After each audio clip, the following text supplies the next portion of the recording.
Hi, and welcome to Passionate Purpose. And I'm so excited to have our passionate, purpose driven entrepreneur here with us, Kevin Castillo. And he is the limiting belief crusher, smasher.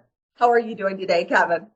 I'm doing fantastic. Thanks for having me on. I'm ready to share my story, and I'm not here to impact everybody. I just want to impact that one person, one person at a time.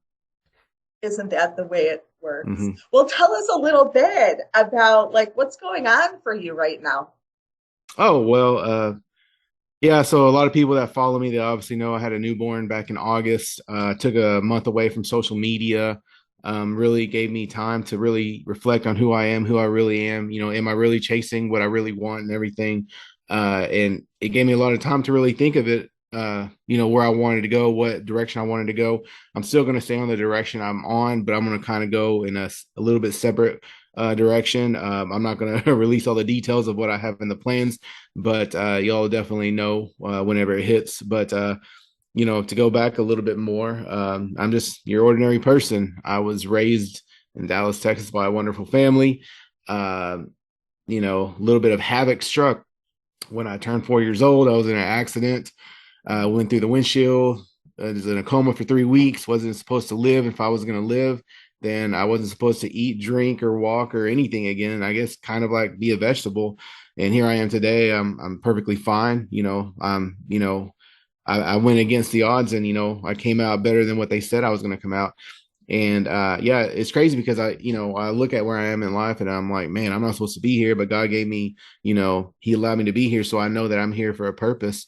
But yeah, so all through school and everything, I was a DNF student, had to have a special tutor to get me to pass with a 2.0, which is what was needed to pass high school. And I was pretty much following the path of what my friends and family were telling me to do. I had to follow this one path, and that was to success. And so everybody was going to college. So I naturally went to college, failed miserably with a 1.7 GPA. Didn't know what to do because back then in 2000, having that college degree really meant that you were going to be successful because back then we didn't have the beauty of social media and all these different things to get your name out there and get your word out there. The only people you could really connect with is people in your town or your school. We had phone books back then. We didn't have the ability to have a cell phone like we have today. And so I just was like, I was raised to think that, the more money I made, the happier I would become.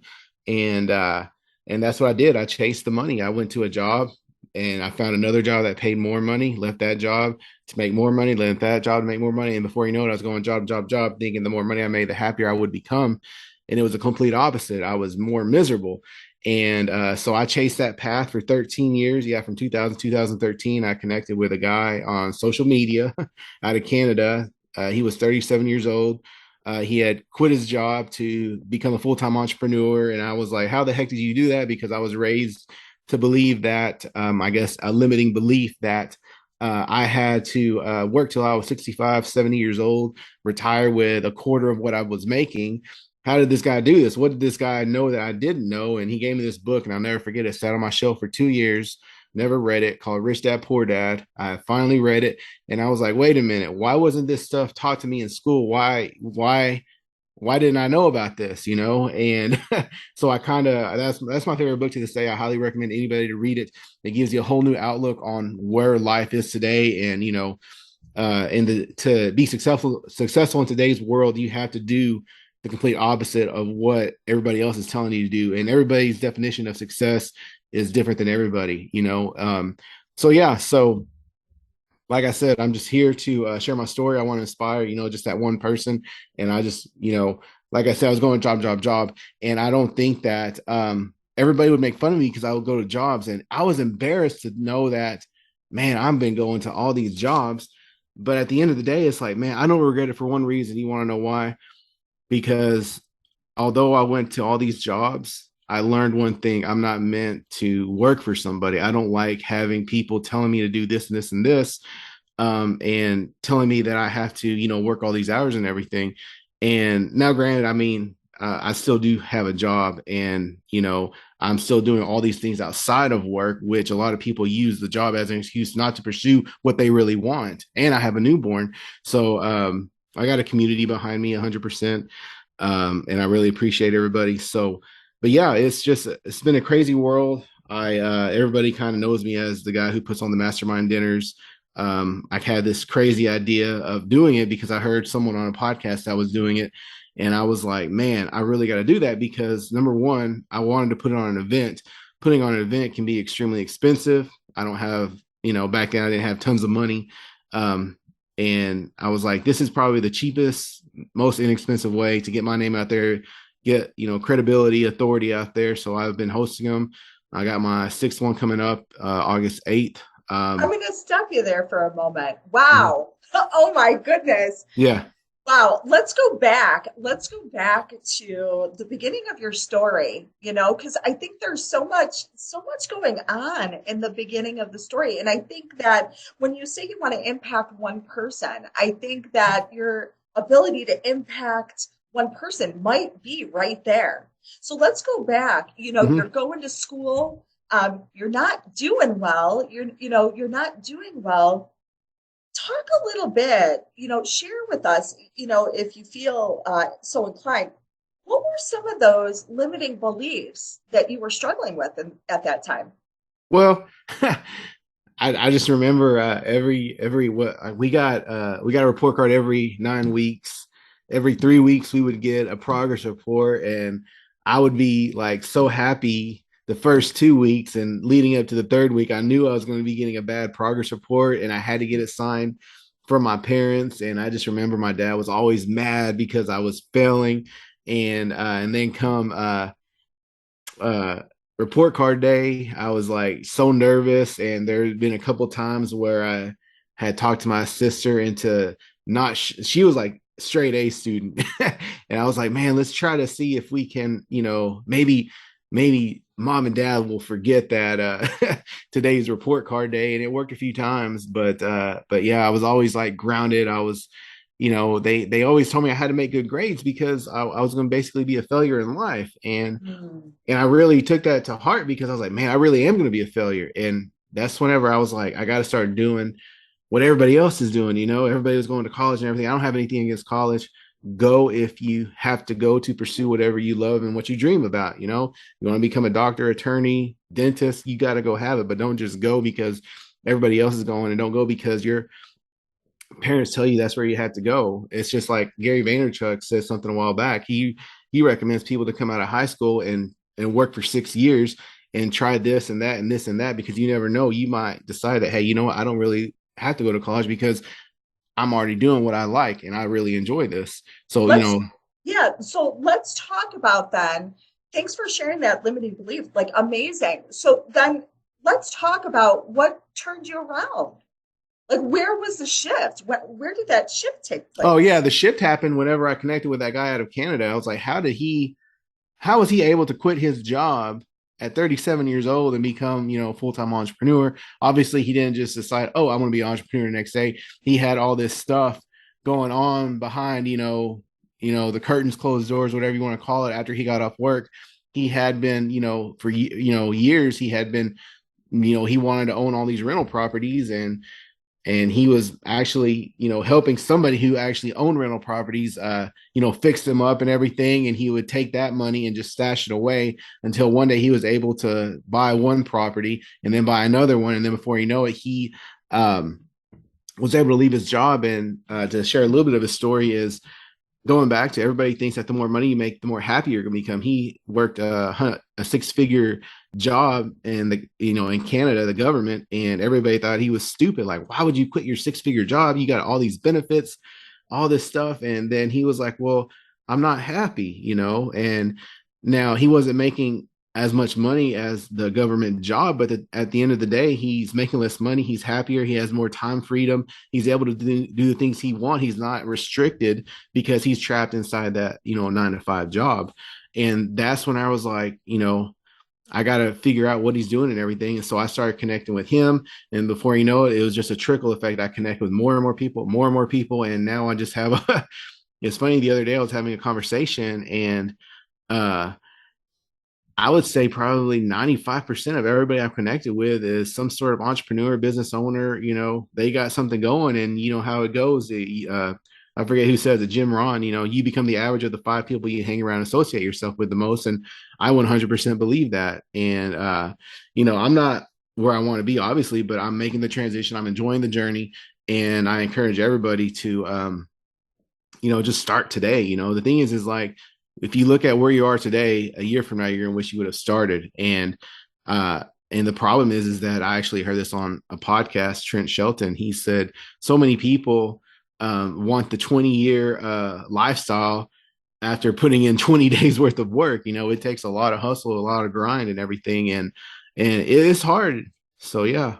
Yeah, that is so true. I think that when I think about the generations coming up, right? What kind of message are we sending? What kind Yeah. of message are we sending when we think like, oh, you're going to go to school or you're going to go through this training program and boom, instant success. That'd Yeah. be nice. I think we'd all get on that train if that was the case. But, it just is daily practice every single day. So with that being said, you think about your morning routine, and I know you have a little one now, so that morning routine is going to absolutely look different.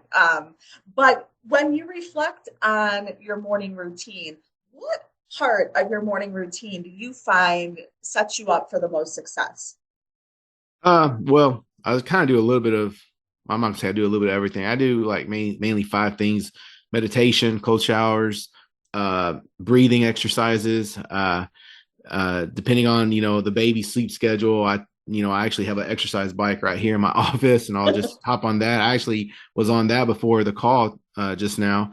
And, just trying to get the endorphins going, trying to get the day started. I don't really necessarily like to just get up and just like get started with the day. I try to you know try to get warmed up and everything. But yeah, but with the baby it's kind of hard. My morning routine's a little bit off. I'm trying to figure it out. I'm trying to read more. But yeah, I'm just trying to get that down. But my main priority is the baby, and I just want to raise her right, and I want to be a good example. Love it, love it, love it, love it. And there's not, I imagine after hearing your story, there's not going to be any of this, you're not going to do well, or, you need to go to college, right? Oh, Hmm. that's so crazy, that a lot of our families were sharing that kind of feedback. But Hmm. congratulations to you and your wife for your new addition. Absolutely fantastic.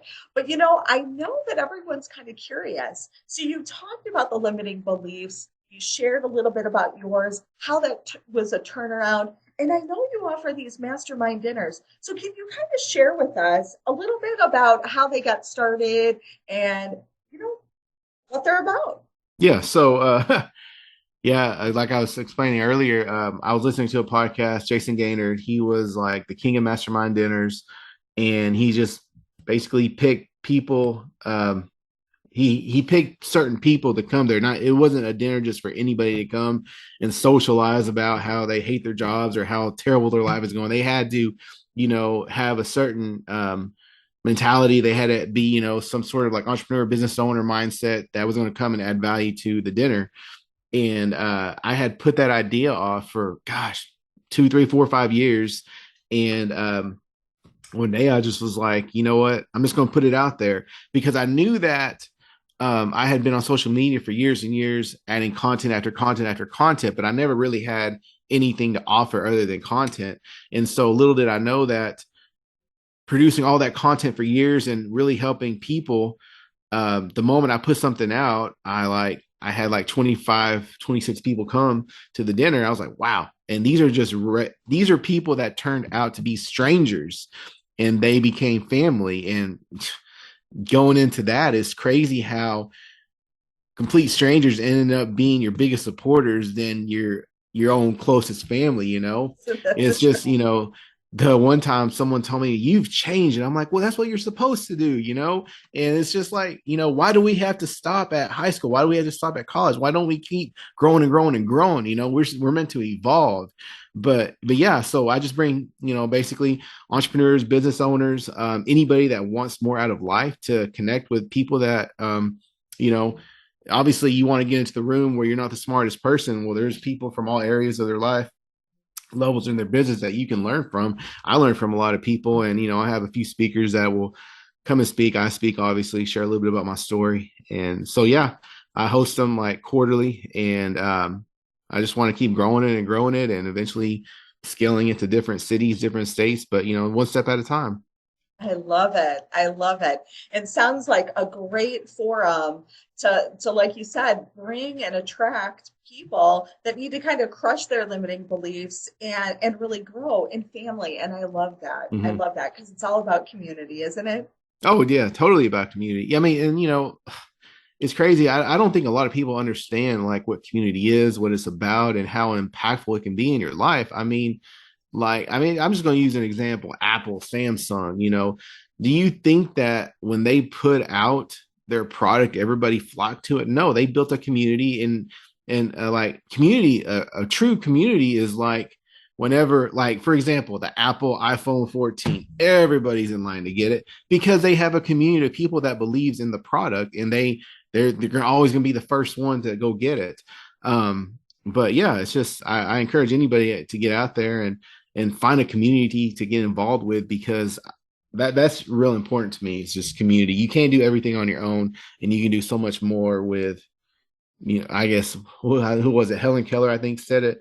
We can only do so much, but together we can do so much more, or something like that. So yeah. I love that. I love that. And that is so, so true. Often we think, especially on social media today, well, even just in society, in the physical world, we Mhm. think that we're all that in a bag of chips, like it's all about us, but it absolutely isn't about us. And there's an Exactly. evolution and a growth process in that, right? Because we all need to grow and kind of understand us on a deeper level. You said that you were reading a book. What is that book that you're currently reading? One right now is starting. It's called Start with Why. We always want to do this and this and this and this, but we don't really have a clear why on why are we doing it. But yeah, I'm just starting that one. I've read Rich Dad Poor Dad series, a few of their books. I've read what is it? I'm not going to say it on here. The subtle art of not giving a, and that was a real good one. I've read quite a few. I'm not really much of a reader. I'm more of a audio person. I like listening to audiobooks, watching YouTube. I gain a lot more of that than, so, but yeah, start with why, and then, figure out, where you go from there. So yeah. I love it. I love it. How can we connect with you? Where can we find you on social media? Oh, I'm on, you can just look me up, Kevin Castillo on Facebook. I'm not really much on Instagram. Everything I pretty much post on Facebook goes to Instagram. But if you want to look me up there, real Kevin Castillo, you can look me up. My website, kevinlcastillo.com. So yeah, you can reach me out there. I have an email, kevin@kevinlcastillo.com. But I pretty much majority of my communication is through social media because that's where everything's at right now. Absolutely, absolutely. And before we go and wrap this whole thing up, you shared a lot of your heart and your passion. But if you could tell us before you leave, because we are talking about passionate purpose, that's what this podcast is all about. So can you share with us um, what your passion is? What is your connection to what you do? What makes you so passionate about it? I guess it's funny, everybody says that their passion is this and this, but what really gets me going, what really gets me fired up is like just sharing my story, helping people overcome their limiting beliefs. If you look at my Facebook, you see a lot of content that relates to limiting beliefs. I like telling the truth. Don't let people tell you can't do this or that. Or I see a lot of people that are scared to even post things because they're worried about a family member or even their spouse that is going to say something that's going to offend them. And so they don't do it. Thing is like, uh, I forget who said, I think it was Daniel Gomez. He says, your story could be the life jacket that saves somebody from drowning. And so yeah, I love sharing my story. I love connecting with people. I love connecting people with other people. So yeah, that's my biggest passion. Like I said, I wrote a book. I'm revamping my podcast and everything, and I'm ready to get that out there and get some people interviewed. You, one of them, and share their story, because I think sharing other people's stories can really get people up and going. Because so many people see the same story every single day of themselves, and I think they need to hear other people's stories to let them know they're not alone. Mm. Absolutely, absolutely. Oh my goodness. Kevin Castillo, it was fantastic to have you here today to share what you're passionate about, hear about your story, and what you do to light this world up. Thanks so much for joining us. Absolutely. Thank you for having me.